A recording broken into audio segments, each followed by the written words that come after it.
Günter Pasha, an obsessive fan of Steffi Graf, stabbed Seles with a knife during a changeover at the Citizen Cup in Hamburg. I remember sitting on the bench. Because she did this, because she's one of those rare athletes to just admit it right away and face the music, I think they might maybe give her a little bit less. But The tension in the tennis world has just reached a boiling point, and we've already seen some of the most shocking things. Scandals do not happen regularly in the sport of tennis, so when one happens, it usually gets a lot of attention, from match fixing to choking an opponent, and even a stabbing. These are the 10 scandals that have rocked the tennis world. You'll better sit tight and get ready for an adrenaline rush, because this is gonna be a wild one. And as always, if this video serves up some tennis joy, volley that like button and backhand a subscribe for more ace-worthy tennis content like this.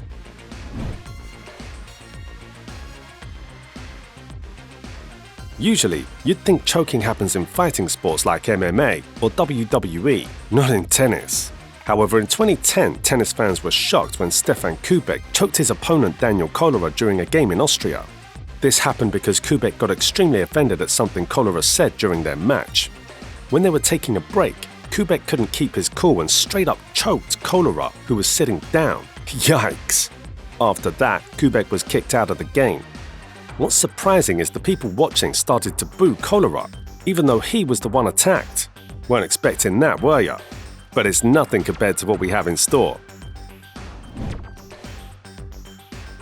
Have you ever heard of Dan Evans? Well, he was once British #2 in tennis and faced a 1-year suspension due to a failed drug test where cocaine was found. His ban, decided by the International Tennis Federation, ITF, started from the moment of the decision and ended on April 24, 2018. This issue came up after Evans tested positive during the Barcelona Open in April. Despite this, the ITF concluded the cocaine got into his system by accident, as Evans explained it was from leftover cocaine that somehow mixed with his medicine in his wash bag. He admitted to using cocaine not during competitions, but 4 days before the test. But before going any further, it's quiz time.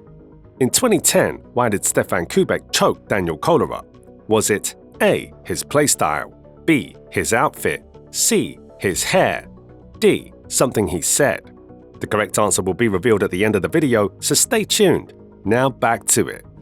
Evans argued the cocaine from his pocket ended up contaminating his legitimate medication stored in the same wash bag, a claim the ITF believed, noting Evans was not significantly at fault. Despite past issues with attitude and behavior leading to lost funding from the Lawn Tennis Association, Evans received a relatively mild punishment. Before the incident, Evans was ranked 50th worldwide, but had to return all prize money and points earned from the test date to the suspension announcement. That's gotta hurt. Back in 2001, something happened with Serena and Venus Williams that got everyone talking, but it wasn't a typical scandal. As these sisters were moving up the ranks in tennis, they were bound to play against each other. This situation led to whispers about their dad, Richard, possibly deciding who would win their matches.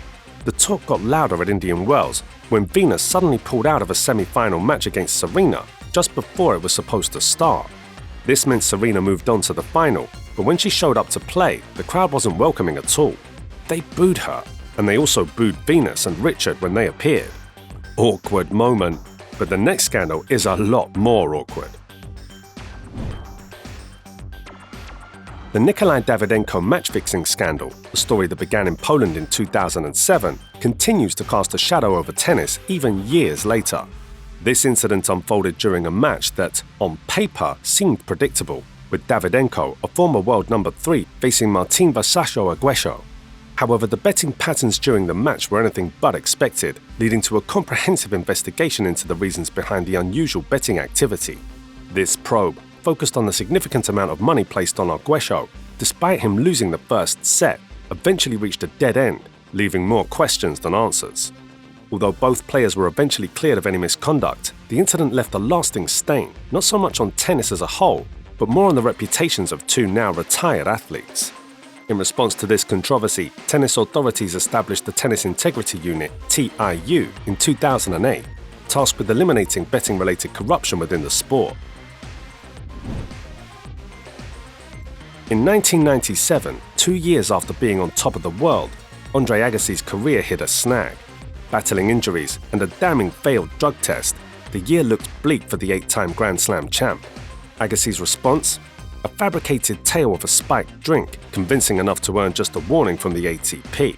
But the truth, revealed in his autobiography years later, was a startling confession of crystal meth use, casting a shadow over his illustrious career while he evaded immediate consequences. Quick side note here, I hope you haven't forgotten about our trivia question. Make sure to keep watching, the answer will be revealed at the end. And hint, the answer is not C, his hair.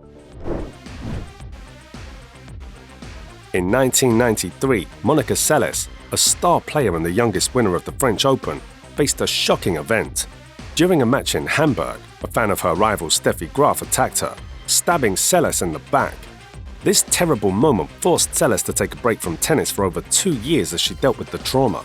She bravely returned to win one more Grand Slam, the 1996 Australian Open, showing her strength despite the challenges. So far we have seen quite a few crazy tennis scandals, but the next few will truly shock you. In the world of tennis, Maria Sharapova's story took a surprising turn. Famous for winning 5 Grand Slam titles, she was caught using a banned substance that helped her play longer and harder. Sharapova, who had been taking this drug for 10 years, faced a 2-year ban, but it was cut down to 15 months. This moment became one of the biggest talking points of her career, showing how quickly success can be clouded by controversy.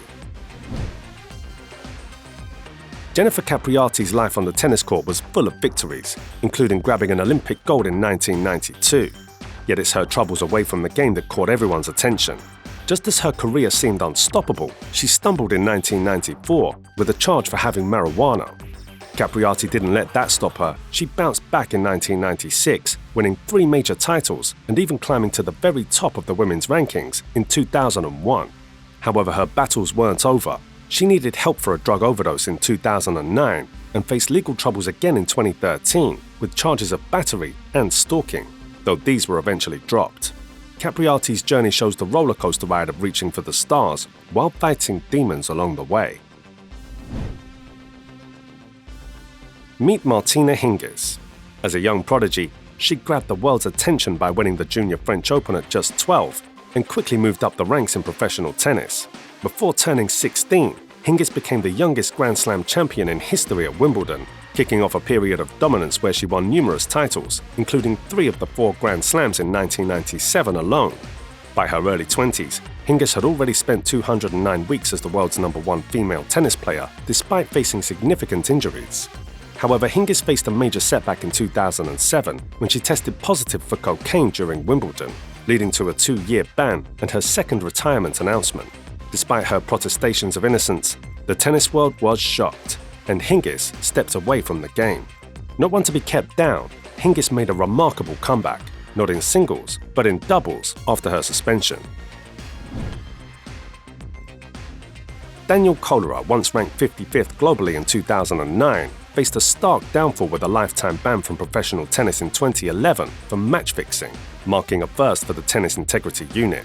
Alongside a hefty $100,000 fine, Kolera's 11-year career, earning over $750,000 in prizes, ended in disgrace as he admitted to using his website for betting and fixing matches, becoming a notable figure in tennis scandals for all the wrong reasons.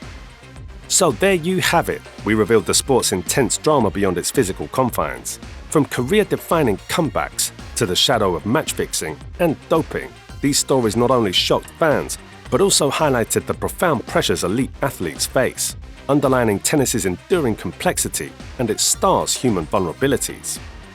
Now let's circle back to our trivia question. In 2010, why did Stepan Kac choke Daniel Kolera? Well, here's the answer. He choked his opponent Daniel Kolera during a game in Austria.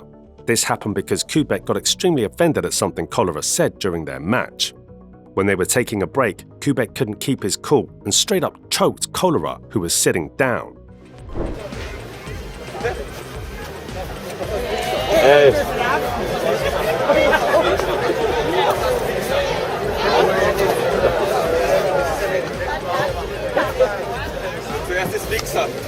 Take a peek at our other videos. And that, my friends, is game, set, and match for this episode of Glam Slam Tennis. Thanks for watching.